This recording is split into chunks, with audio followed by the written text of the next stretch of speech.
We are looking at how to pronounce these words and more confusing vocabulary as well in English, so stay tuned to learn more. This is a verb and a noun as well. In both cases it's said as atrophy, atrophy, atrophy as a verb, as in, it atrophies. We are looking at how to pronounce these words and more confusing vocabulary as well in English, so stay tuned to learn more. This is a verb and a noun as well.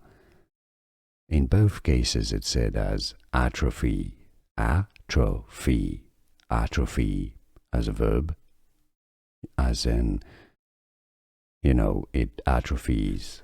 Here are more videos on how to pronounce more confusing words and names too many mispronounced. Like this video if you found it useful. I appreciate your support. I'll see you soon and thanks for watching.